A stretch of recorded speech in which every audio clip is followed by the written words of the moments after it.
નમસ્કાર ગુજરાત. અરબ સાગરમાં સક્રિય થયેલી લો પ્રેશર હવે ડીપ ડિપ્રેશનની અંદર પરિવર્તિત થતી જોવા મળી છે અને આ સિસ્ટમ વધુ પ્રમાણની અંદર મજબૂત બનતી પણ જોવા મળી છે અને આ સિસ્ટમના કારણે ત્યાંના આજુબાજુના વિસ્તારોની અંદર પવનની ગતિવિધિઓ 80 કિલોમીટરથી 120 કિલોમીટર પ્રતિ કલાકની ઝડપે ભારે પવન પણ ફૂંકાઈ રહ્યો છે, જેના કારણે બંગાળની ખાડીમાંથી પણ ઠંડા અને ભેજવાળા પવનો આ અરબ સાગરની સિસ્ટમ સર્ક્યુલેશન આ વેસ્ટર્ન ડિસ્ટર્બન્સ પોતાની તરફ ઠંડા અને ભેજવાળા પવનો ખેંચી રહી છે, જેની અસર ગુજરાતના વાતાવરણ ઉપર પણ મોટા પ્રમાણની અંદર જોવા મળી છે. તમે જોઈ શકો છો કે આ ગુજરાતનો વિસ્તાર છે અને ગુજરાતની અંદર હાલ અત્યારે વાદળ છવાયું વાતાવરણ જોવા મળી રહ્યું છે. વાદળ છવાયા વાતાવરણ સાથે ગુજરાતની અંદર ફરી એકવાર કમોસમી વરસાદ માવઠાને લઈને મહત્વપૂર્ણ આગાહી કરવામાં આવી છે.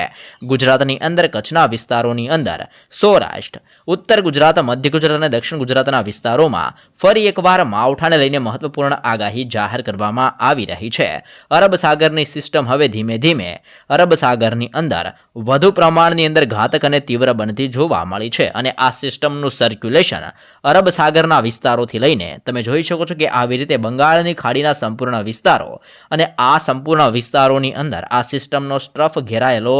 જોવા મળી રહેલો છે, જેના ભાગરૂપે કેરળના વિસ્તારો, તામિલનાડુના વિસ્તારોની અંદર 2 દિવસથી વરસાદીય માહોલ વરસી રહેલો જોવા મળ્યો છે, જેના ભાગરૂપે ગુજરાતના વાતાવરણ ઉપર પણ આ નવી સિસ્ટમના કારણે સતત પલટો જોવા મળ્યો છે. ગુજરાતની અંદર ઠંડીના પ્રમાણની અંદર દિવસે ને દિવસે ખૂબ જ મોટા પ્રમાણની અંદર વધારો પણ જોવા મળી રહ્યો છે, જેને જોતા ફરી એકવાર ગુજરાતની અંદર માવઠાને લઈને મહત્વપૂર્ણ આગાહી કરવામાં આવી છે. ગુજરાતની અંદર આજે સાંજે અને આવનાર 3 દિવસ દરમિયાન એટલે કે 21 તારીખ, 22 તારીખ અને 23 તારીખ દરમિયાન પણ ગુજરાતની અંદર કમોસમી વરસાદને લઈને આગાહીઓ જાહેર કરવામાં આવી રહી છે. ગુજરાત ઉપર પવનની ગતિવિધિઓ તીવ્ર બનશે અને તીવ્ર બનવાની સાથે જ ગુજરાતની અંદર પણ ઠંડીના પ્રમાણની અંદર નોંધપાત્ર વધારો હવે જોવા મળી શકે છે, જેના ભાગરૂપે ગુજરાતમાં કચ્છના વિસ્તારોની અંદર, ગાંધીધામ, ખાવડ અને નળિયા વિસ્તારોની અંદર ભારે પ્રમાણની અંદર ઠંડીના સાથે વરસાદીય માહોલ જોવા મળશે. ગુજરાતની અંદર સૌથી વધારે ઠંડી નળિયાના વિસ્તારોની અંદર પડતી હોય છે, જ્યાં સામાન્ય રીતે તાપમાન છે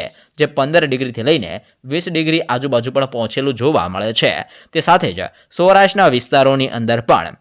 વાદળ છવાયા વાતાવરણ સાથેના ઠંડા પવનો સાથે વરસાદી માહોલ લઈને આગાહી કરવામાં આવી છે, જેમાં ભાવનગર, અમરેલી, ગીર સોમનાથ, જૂનાગઢ, પોરબંદર, દેવભૂમિ દ્વારકા, જામનગર, મોરબી, સુરેન્દ્રનગર, બોટાદ અને રાજકોટની અંદર પણ ધીમો ને હળવો વરસાદી માહોલ નવી સિસ્ટમના કારણે જોવા મળી શકે છે. તો એ સાથે જ દક્ષિણ ગુજરાતના વિસ્તારોની અંદર ભરૂચ, નર્મદા, સુરત, તાપી, નવસારી, ડાંગ અને વલસાડની અંદર ધીમા ને હળવા વરસાદને લઈને આગાહી દર્શાવવામાં આવી રહી છે. જો મધ્ય ગુજરાતના વિસ્તારોની જો માહિતી મેળવીએ તો મધ્ય ગુજરાતની અંદર પણ અહેમદાબાદ, આણંદ, વડોદરા, દાહોદ, છોટાઉદેપુર, ખેડા, પંચમહાલ અને મહીસાગરના વિસ્તારોમાં ધીમી ધારે હળવા વરસાદને લઈને પણ આગાહી દર્શાવવામાં આવી રહી છે. સાથે જ ઉત્તર ગુજરાતની અંદર બનાસકાંઠા, સાબરકાંઠા, અરવલ્લી, પાટણ, મહેસાણા અને ગાંધીનગરની અંદર પણ પવનની ગતિવિધિઓ સાથે ધીમા અને હળવા વરસાદને લઈને આગાહી કરવામાં આવી છે. આમ ગુજરાતની અંદર આજે અને આવનાર 3 દિવસો સુધી હજી પણ સતત વાતાવરણની અંદર મોટો પલટોને બદલાવ જોવા મળશે, કારણ કે અરબ સાગરની સિસ્ટમ